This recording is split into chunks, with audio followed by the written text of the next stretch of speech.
Oh la chicos, nouvelle vidéo sur la chaîne YouTube animée, nouvelle review du chapitre 89 de Dragon Ball Super par votre serviteur, j'ai nommé le bienheureux 213 Star.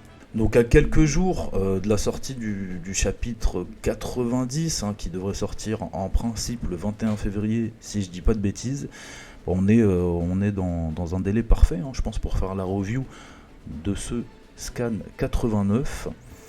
Scan 89 qui est dans la continuité directe du lore qui était introduit au chapitre précédent et de la petite histoire autour de nos androïdes zombies, l'introduction du docteur Edo et bien sûr dans une perspective plus large, un préquel au film DBS Super Hero, quoique DBS Super Hero tout simplement.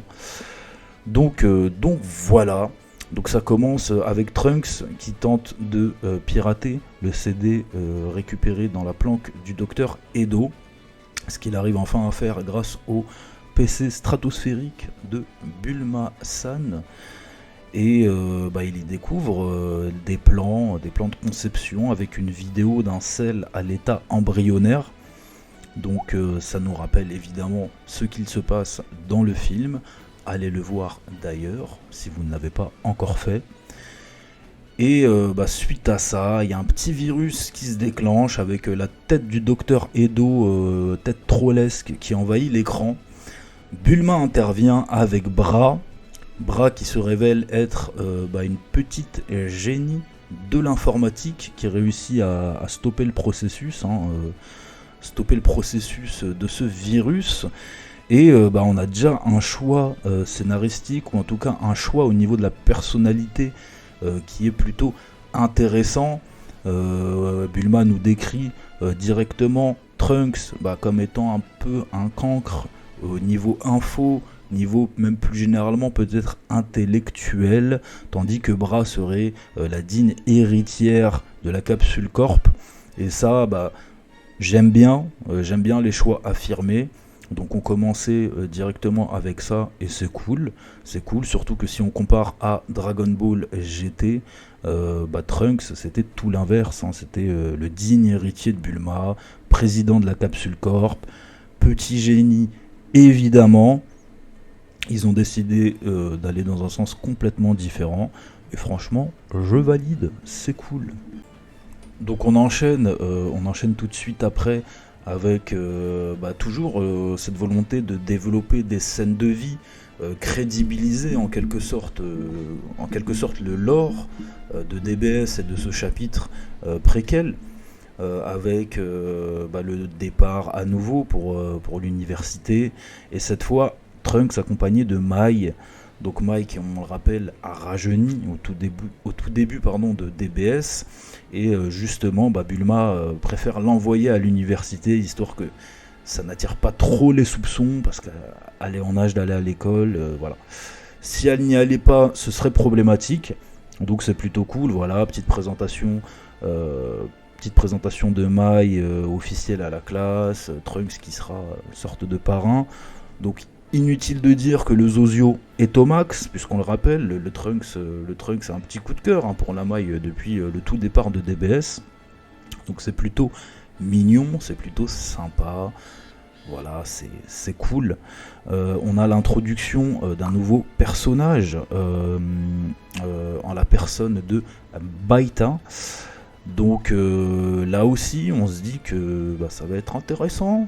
Oui.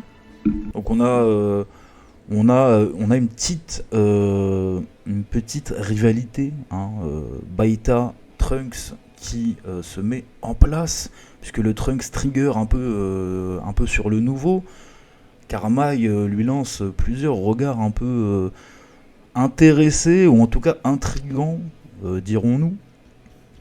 Donc le Trunks commence à se focus négativement sur le bonhomme. Donc s'ensuit une petite scène de basket, ils sont en train de faire du basket où Trunks prend un peu le mort, prend un peu le mort parce que le Baita est bon, et il fait appel un peu à ses super pouvoirs entre guillemets, histoire de l'empêcher de marquer. Baïta est surpris, mais bizarrement il arrive à le feinter et marquer. Donc assez intriguant quand même, hein, parce que c'est pas normal quoi. C'est pas normal et on apprend en fait au fur et à mesure du chapitre que Baïta est un androïde et c'était la raison pour laquelle Mai était fixé sur lui depuis qu'il était arrivé. Ils ont remarqué en fait au niveau de sa nuque qu'il a une petite voilà, qu'il a une sorte de petite greffe de peau, ou je sais pas trop ce que c'est. En tout cas, le mec n'est pas normal, donc c'est une sorte de zombie androïde, mais un peu plus visiblement un peu plus travaillé que ce qu'on avait vu précédemment. Et donc consécutivement à ça, on voit que le Baïta en fait est en relation directe avec le docteur Edo qui l'a envoyé en fait en tant qu'espion, tout simplement, puisqu'il avait de forts soupçons sur le fait que la personne qui lui avait dérobé le CD était à l'université de Satan City.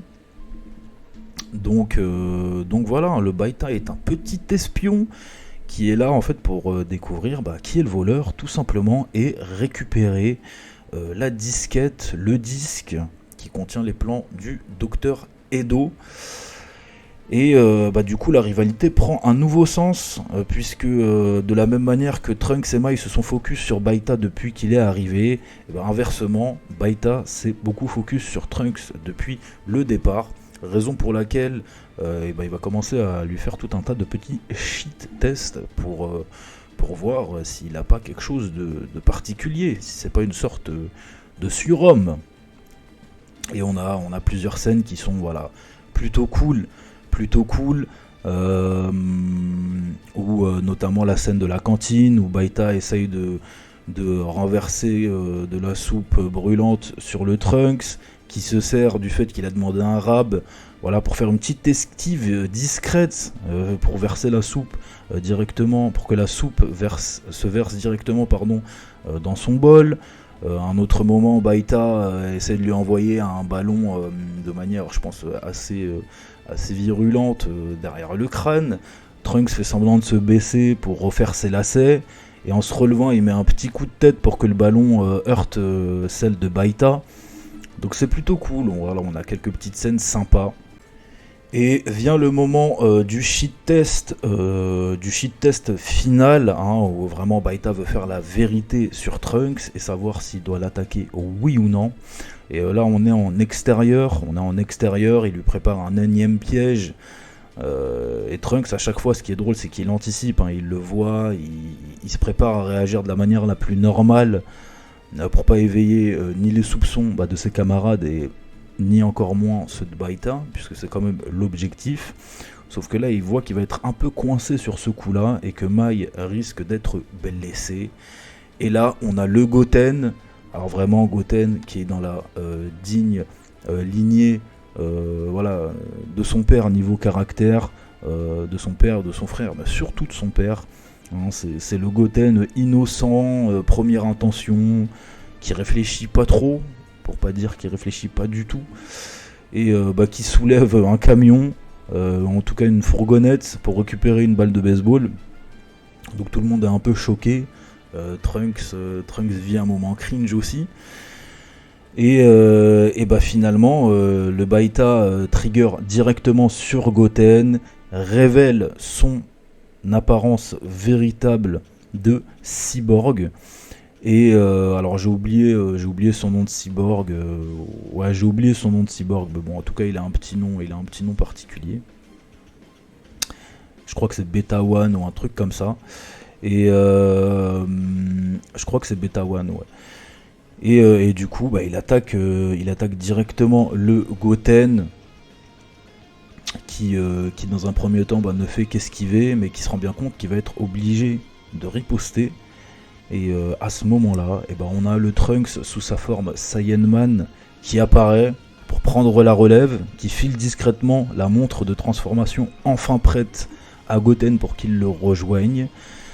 Et s'ensuit une bagarre plutôt sympa. Voilà, ça prend quelques pages malgré tout, mais c'est plutôt sympa, où Trunks démontre sa supériorité assez aisément sur Baïta.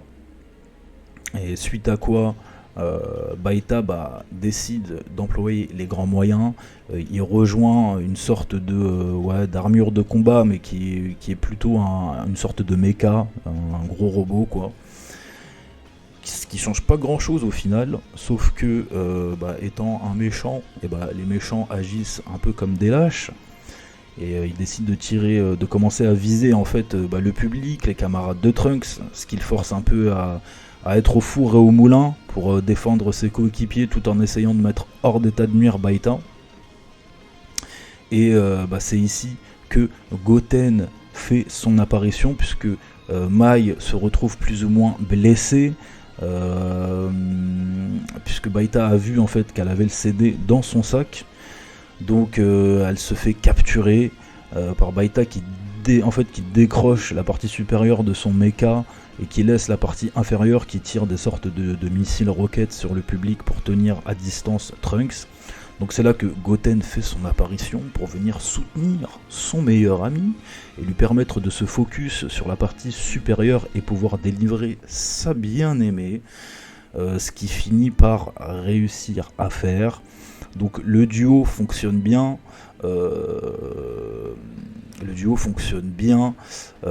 Ils ont des petites phases, assez comiques où notamment avec le nom des attaques, où on reste toujours dans un thème écologique / ménage. Franchement, c'était pas mal, ça m'a fait un peu sourire. C'était cool. Franchement, c'était cool.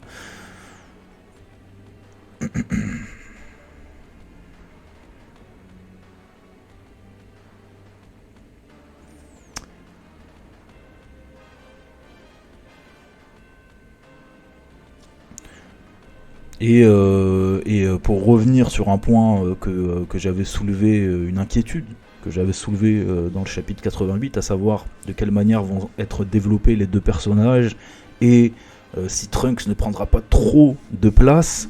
En vérité ça va, parce que à partir de l'apparition de Goten dans le scan, on était quand même sur la même lignée que le chapitre 88, à savoir que Goten tient la chandelle entre guillemets, en tout cas c'est le perso secondaire de cet arc, c'est vraiment Trunks le main, mais c'est un très bon perso secondaire, et en vérité on se rapproche vraiment de la ligne de Dragon Ball Z à ce niveau-là, parce que même dans Dragon Ball Z on sentait quand même qu'il y avait toujours un focus sur Trunks, qui a quand même une personnalité un peu plus intéressante entre guillemets que Goten, puisque Goten c'est vraiment son père. C'est clairement son père, très innocent, très première intention. Donc il n'y a pas forcément besoin de redévelopper encore sur un même trait de caractère. Sachant que c'est quand même Sangoku le héros principal de DBZ. Donc on connaît bien ce que ça pourrait donner. Voilà, le truc c'est un peu plus complexe. Et effectivement c'est un bon choix de l'avoir pris en main sur cet arc. Et là le développement est cool parce que Goten n'est pas éclipsé. Il a son rôle, il a sa place, ça match très bien entre les deux, et c'est vraiment à l'image de quand ils étaient tout petits, c'est Trunks qui mène la danse, Goten qui suit, et ça fonctionne bien, Donc en conclusion, / analyse de ce chapitre, écoutez, comme je le mets dans le titre, c'est un chapitre plutôt cool, franchement c'est cool, voilà, c'est sympathique, c'est sympatoche. On a vraiment de l'esprit Dragon Ballesque, c'est agréable, on a vraiment une vibe post-cell avec Gohan adolescent mais revu au goût du jour. Voilà, j'aime beaucoup, franchement j'aime beaucoup. Ça casse pas trois pattes à un canard, mais il y a de la scène de vie, il y a du comique de situation, il y a du développement de lore et de personnages malgré tout. Donc c'est tout ce qu'on demandait à cet arc pour le moment. Maintenant j'ai deux petites remarques, une conditionnelle quant à la suite de cet arc, mais pour l'instant, en tout cas je suis d'avis pour le moment que limite ça aurait été bien que l'arc sorte avant le film. Là je trouve vraiment qu'avant le film ça aurait apporté une certaine plus-value. Parce que dans le film, il y avait quelques petites, pas incompréhensions, mais bon, on sentait que ce film, il était construit en complément de quelque chose.